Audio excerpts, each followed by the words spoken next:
Ahanumagtada Wari Pungja YouTube channel asina khwai miyambu taramna okchabaga loinana ekai khumnaba utchari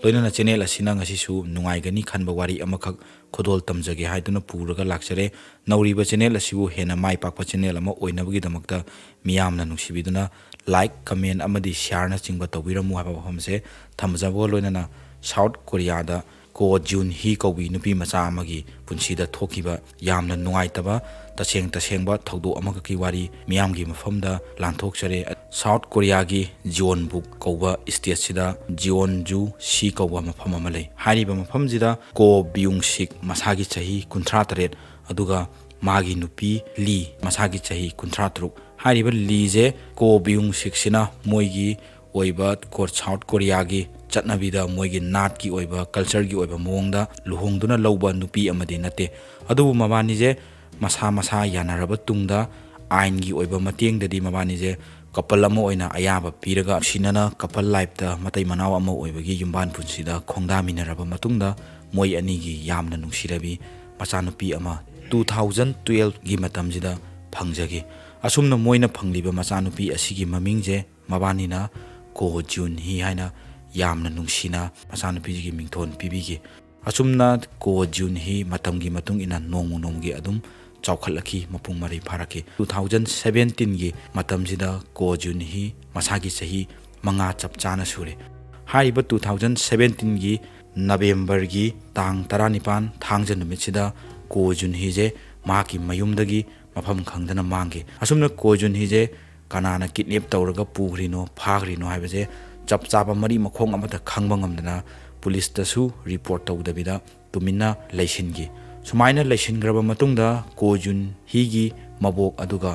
magi mapajigina apokpi mamajina tha amamuki changje ko JOON hi je uba phangaktaba I pau phaunaba amata phangaktaba menman taraktaba dagi ko JOON hi gi magi paternal grandmother magi mapagi mamajina police ta laaga report ama tawraki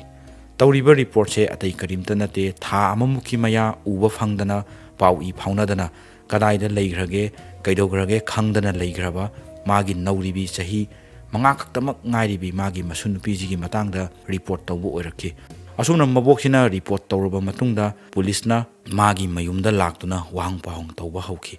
matamsida ko JOON hi gi mapa amadi ko JOON hi gi mamaje mamagi manaksidagi tongana moigi laifam amada leiba oirame asumna tawbajidagi ko JOON hi gi mapa amadi magi mamajina ko JOON hi do mangraba matungda akoina ju thiba yaba thiri phangaktabadagi akoijo police ta complaint ama thangachirana khanaraga leiri neba wafamje phongdoraki hariba moina phongdoriba wafamjida police na yamna pienba aduga thajaningai oiba wafammakti oiramde adubu karidi upai lei mama mapane moina adumna tarongani haibado police na thoina chingnaba phawgide asumna police na mabani gi mafamda noina ju akoida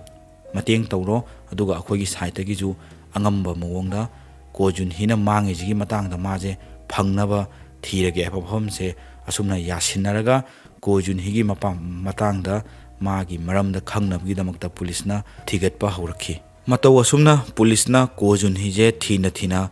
ko JOON hi kobi chahi manga kakta ngaribi nupi macha je kadaida leigrage maji kanana pharaga purino sigarabra haibaje chapchaba mari makhong amabaw khangba ngamdana tha khara haujin girame asumna tha khara haujin graba tungjida South Korea gi gunsan haina koba chingi jaga hoina tawwa saruksida phummaga thamamba nupi macha amaga ki hakchang miwai kharana thengnaraki asumna thengnariba hakchang sigi matangda miwai jingjina police ta complaint tawgi smaina tawdna gunsan gi chingi jaga jida nupi macha gi oigadawa asiba hakchang ama phummaga leirambaje thengnare aduga hakchang jidi yam thina phibam soe khole magi tongthagi sarukti phajanungaina yawramdre tha khara hogibana maram oiraga asumna phangliba dead body je police na lae aduga police na lokhale jaga jigi matangda ju police na haiphet thidoki asumna phangiba hakchang jigi matangda police na chapchaba ma khangnabgi damakta moina hakchang je autopsy tawre aduga forensic science ki team the national forensic service ko gosigi forensic investigation kangbujida phangiba nupi masagi hakchang je sinagre asumna marak sida kamaina tawrami haira kanjida phangiba nupi masagi hakchang je magi thabaki humdang saru ribse ahum yamna chingnaningai oiba mawongda tiega leiramba thengnagi masidagi police amadi autopsy tawriba kangbudagi moina samaina khanagi nupi machaje mahaki masada sexual assault kumana tawgiba khotkiba adugumagi mamidi magi masada sadong amata yaromdabana maram oiraga khangba ngamgide adubu magi saru ti amibajigi nainaraba matungda makoina asumna khangi nupi machaje yamna tamthina mangonda phuba tawbodagi magi humdang saru ti ejina maram oiraga magi manungi hakchang kaya sing internal organ jingje ka hena bleeding tawbodagi I ka hena thokpodagi maje soidana siba oigani haina moina asumna phongdokhi Ko-jun Hee gi matangda moina body je phangaba matungda ga hariba tanjasida Ko-jun Hee je manggibagi wawa launa case phongbong sana leiba matam oibana police na Ko-jun Hee gi parents ki maikeidagi ayaba lauraba tungda phangiba hakchang jigi DNA sample laure aduga Ko-jun Hee gi magi family parents khaijigi DNA gi sample laure aduga sample je matching tawbra chanadabra haiba je khangnabagi damakta DNA jingje moigi forensic lab ta thare test ta hole phangiba body je Ko-jun Hee gi oigadra natragana oiroidra haiba jigi matangda chapchaba ma khangnabagi damakta matam khara haugraba tungda police na thagiba DNA sample jigi result lae tasengna phangliba nupi macha adugi hakchang do Ko-jun Hee gi oiramkhi magi family magi mama mapaga DNA match tawramkhi DNA sample manarabanina imung manunggi miyoisingna jo mayam khangba mawongda sina phangliba nupi masajigi hakchangje moi masagi moigi machanupi junni haibaje phongna yajabaga loinana magi aroiba mathau mangam pangthoki magi aroiba mathau mangam pangthokhraba tungjida police na junna mangkhiba amadi magi matangda chingnaba ma poki maje hek mangbaga kari maramgi magi mama amadi mapana police ta report tawdrije kari maramgi nona police na chingnaba sum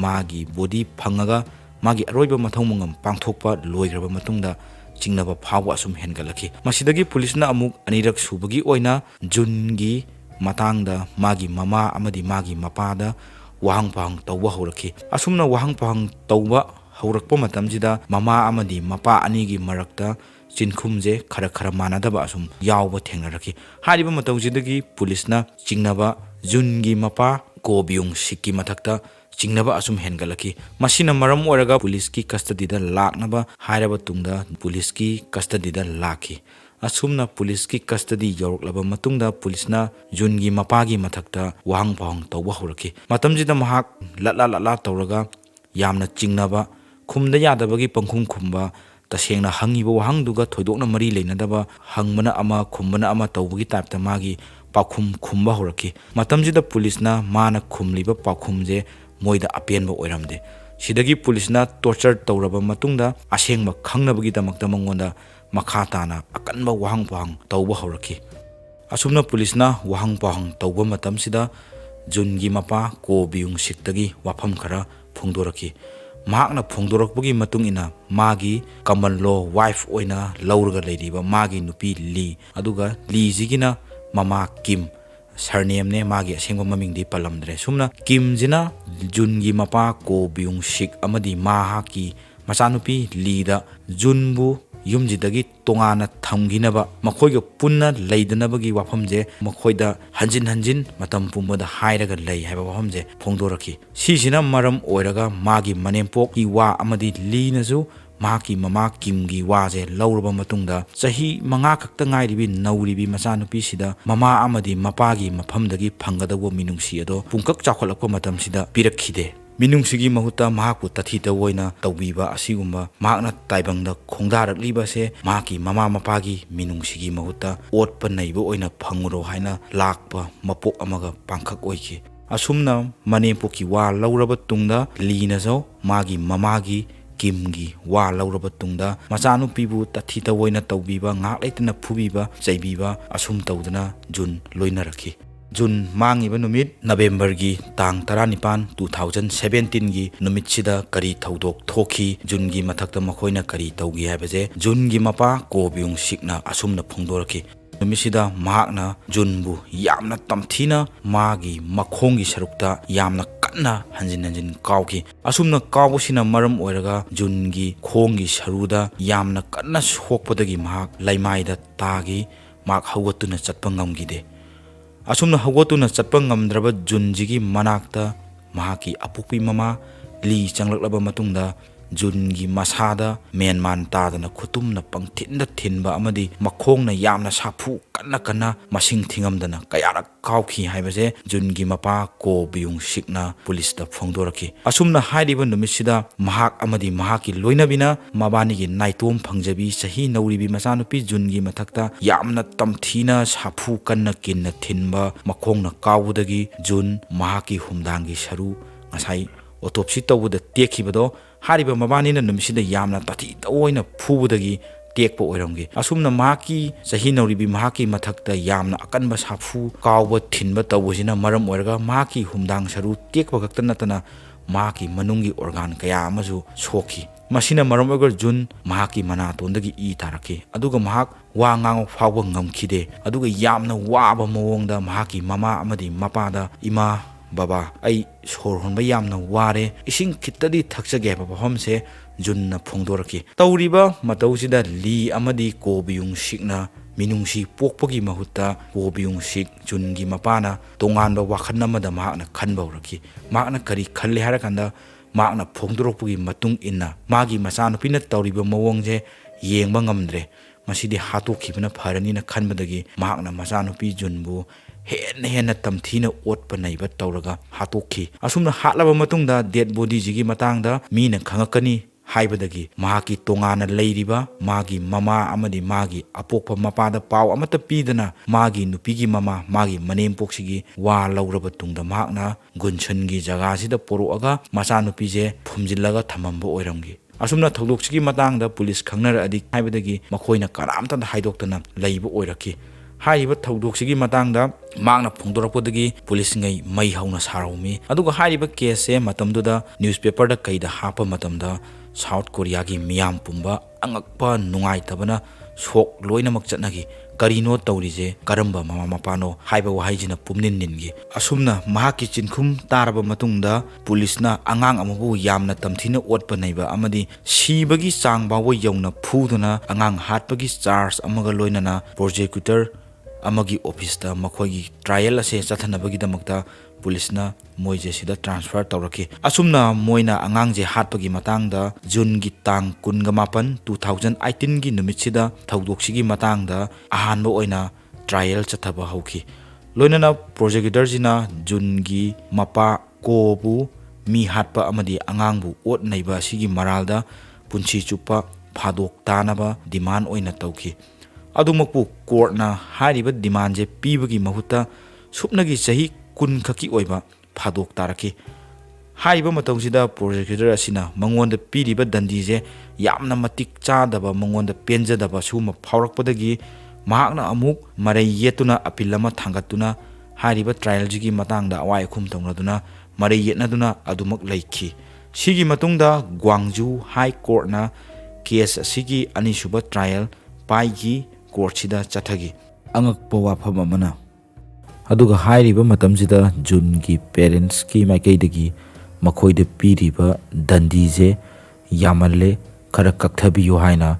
maral je khara koknanabagi damakta appeal amasu thangkalami court asigi judge sinasu chapmanana ahanba trial duga yamna manana thaudoksida kona main culprit ama oi haina lauthoe aduga loinana chapmanaba mamang thaki trial du da pigiba dandi adumak sahi kunkhak maki punsi je jail da lainabagi phadok piraki loinana kogi nupi linaju angang adubu phajana yengsin bidaba loina bidaba madugi mahuta abuse tawba adugi damakta June gi mama lijina hakchang lotpa phumba yabugi damakta sahi mari gi prison oina pigi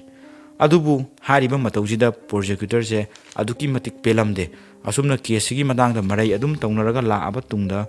matam khara haukraba tung megi tang mapan 2019 da South Korea gi Supreme Court na June gi case se trial tawre court sida aduga mamangda pigiba dandi pumba ꯀꯛꯊꯠꯂꯒ ꯏꯅꯧ ꯅꯧꯅ ꯖꯨꯟꯒꯤ ꯃꯄꯥ ꯀꯣꯁꯤꯅ ꯆꯍꯤ 10 ꯄ꯭ꯔꯤꯖꯜ life ꯁꯤꯃꯗꯤ ꯃꯥꯟꯅꯔꯦ ꯑꯗꯨꯒ ꯖꯨꯟꯒꯤ ꯃꯃꯥ ꯂꯤꯅ ꯆꯍꯤ 10 ꯄ꯭ꯔꯤꯖꯜ ꯂꯥꯏꯐ ꯄꯤꯔꯦ ꯑꯗꯨꯒ ꯐꯠꯇꯕ ꯊꯧꯗꯣꯛꯁꯤꯒꯤ ꯃꯥꯁꯇꯔꯃꯥꯏꯟ ꯑꯃ ꯑꯣꯏꯔꯤꯕꯤ ꯀꯣ ꯕꯤꯌꯨꯡ ꯁꯤꯛꯀꯤ ꯃꯅꯦꯝꯄꯣꯛ ꯑꯗꯨꯒ